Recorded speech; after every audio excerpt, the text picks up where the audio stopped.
we will discuss in this session the process of spermatogenesis in detail. This process takes place in seminiferous tubules, and these seminiferous tubules, they are lined with the germinal epithelium. We have seen these cells before. They are of two types, germ cells and Sertoli cells. Here we are going to talk about only germ cells.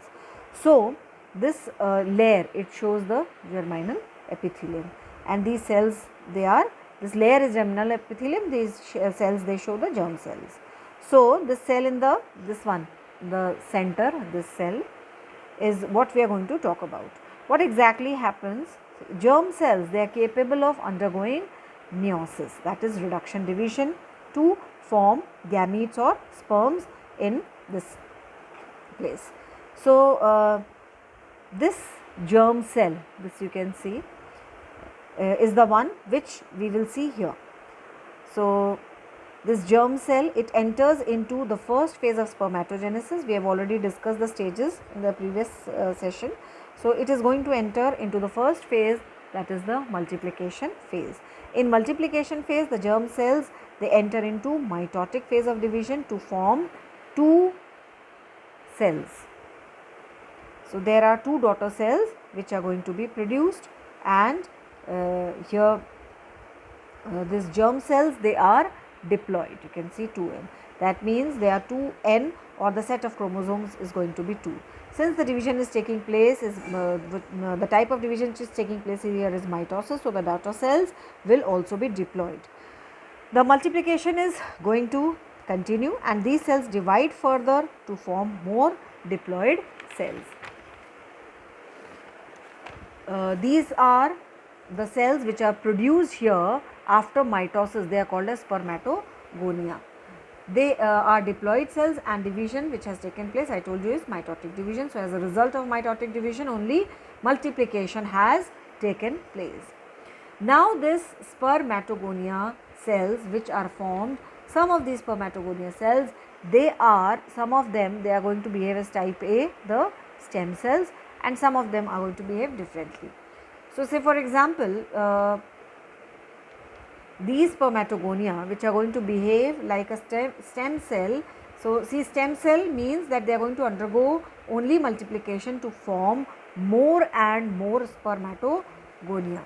So, these are known as type A spermatogonia, and they act as stem cell and will divide mitotically to produce more spermatogonia, and the others are actually going to participate in the next phase or stages. So, they are known as type B. So, these are type B spermatogonia which will enter the next phase of spermatogenesis. So, first phase is the multiplication phase. So, almost half spermatogonia will divide mitotically to produce more and more these spermatogonia, and half of it will enter into the next phase.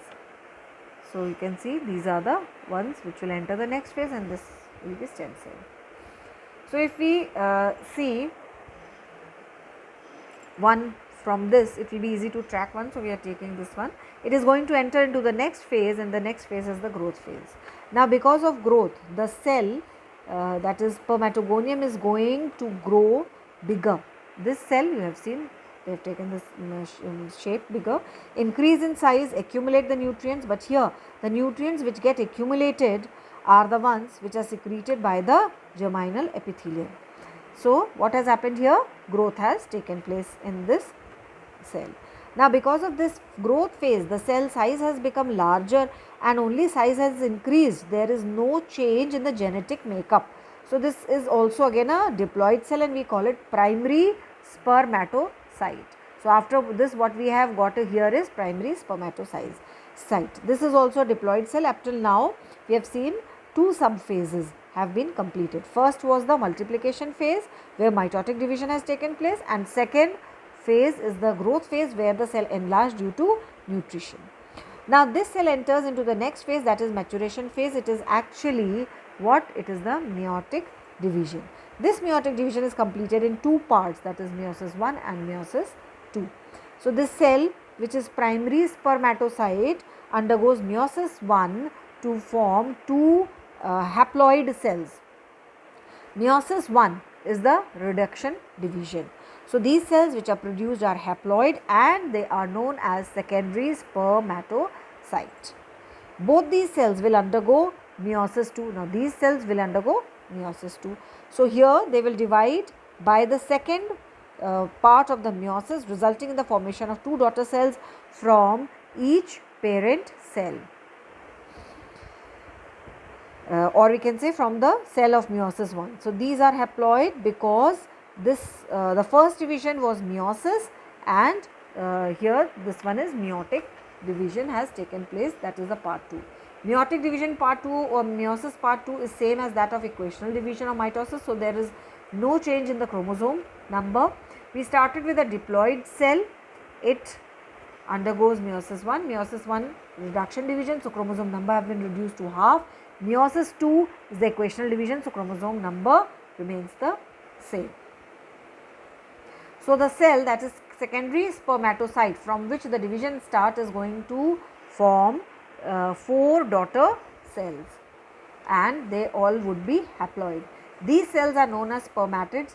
So, the first phase in which the formation of spermatid, and it included 3 subphases: multiplication where mitosis has taken place here, then growth phase, only growth, enlargement, and maturation where the spermatids are formed, where meiosis has taken place. So, the first part or the one part is done. Now, that is the formation of spermatid. These spermatids are haploid, circular and non-motile cells. They do not look at all like sperm. So, they are not going to act like sperm. So, now the second phase, when the spermatids, the 4 spermatids which are formed here, they change into the motile sperms, and after this there is going to be change in the structure. So, this will change into the structure that that is from a circular form of structure to which there is a tail where there is going to help them to swim. So, from this structure they are going to convert into this form. So, these are the spermatids, above one and below one, here are the sperms. So, the process which is going to take place here is known as spermatogenesis. So, this is how complete process of spermatogenesis takes place. But we have to discuss about spermatids, how they have changed to sperms, what all changes have taken place. How come these circular non-motile haploid cell changes into a motile specifically functional cell, that is the male gamete or the sperm. So, what changes are taken place during the process of spermatogenesis? The first change which is going to take place is the condensation of nucleus. So, nucleus is going to condense by losing mRNA and acidic protein. It loses those. So, what remains in the condensed nucleus is the DNA and basic protein. So, these two remain there and RNA and proteins are lost. So, condensation is taking place and the shape of the nucleus will also change. The shape of the nucleus becomes pointed at the anterior end and a little oval and flat in case of human sperms. This is one important change which is seen in the shape, and the condensed nucleus, the genetic material remains as it is. So, RNA is lost and acidic protein is also lost.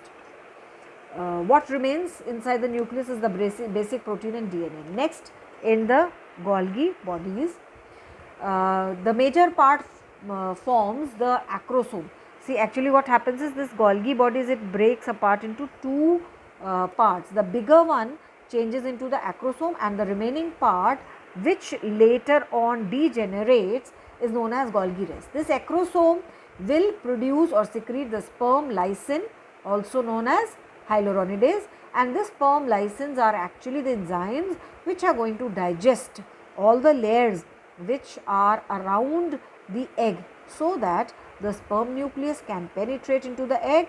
And so, in these Golgi bodies, you see these changes are going to take place. The fourth change is the complete structure gets covered with the plasma membrane. The cytoplasmic content is lost. There is only a thin layer of cytoplasm which remains, and that remains in the tail region. So, cytoplasm only is remaining in the tail region. Otherwise, there is no cytoplasmic content, and that is why we say that sperms contribute only the genetic material, not the cytoplasm. Whereas in case of female gametes, it contributes genetic material as well as the cytoplasm. So, next structure where we find the change is the mitochondria. So, mitochondria, it changes into a spiral ribbon like structure around the exoneme, and this is known as Nebenкern. So, mitochondria turns into Nebenкern. Once we will see the structure of sperm, we will understand what exactly is this. So, nucleus, what all changes have taken place? Nucleus has condensed, Golgi bodies have divided into two parts, major part forms acrosome, remaining part degenerates called as Golgi rest, plasma membrane covers everything, cytoplasm is lost and remaining one little bit remains in the tail region, and the mitochondria becomes spiral and spring like in that small area which is known as middle piece. There is a centriole also, and centriole comes to lie in a particular area, and that area is the neck region. So, when we will talk about the structure of the sperm, we will talk about all these areas and changes which are taking place, and these changes they help in the transformation of this haploid circular non-motile spermatid to the actual sperm which has the capability to fertilize the egg. So, here we will talk about one more term that is left, that is called as spermiation. These are the some important terms which you are to be remembered. So, there are three terms which have to be remembered and the difference. This is spermatogenesis, that is the complete process, the whole thing. The second term was spermiogenesis, and it is the one step where the change from spermatid to sperm is taking place, and the third one is spermiation, that is the third step. It is actually the release of mature sperm from the Sertoli cells. Now, what exactly is happening here is there is a germinal epithelium. Suppose if we see the structure of seminiferous tubules, so the germinal and the epithelium and the Sertoli cells are seen, and germ cells divide. So, what happens that these they get embedded into the Sertoli cells. So, they remain embedded into the folds of Sertoli cells, and they will be released in the lumen of the seminiferous tubules only once they mature. So, once they mature, they are released from these Sertoli cells and they come in to lie in the center part that we call as a lumen, so of the seminiferous tubules. So, they are they release release of sperm from the Sertoli cells is called as spermiation. Spermatogenesis is the complete process which includes spermiogenesis, and it is just one step, and the spermiation, that is the process of release of mature sperm from the Sertoli cells. So, we have understood what all changes have taken place, and in the next part we will discuss about the structure of sperm. Thank you.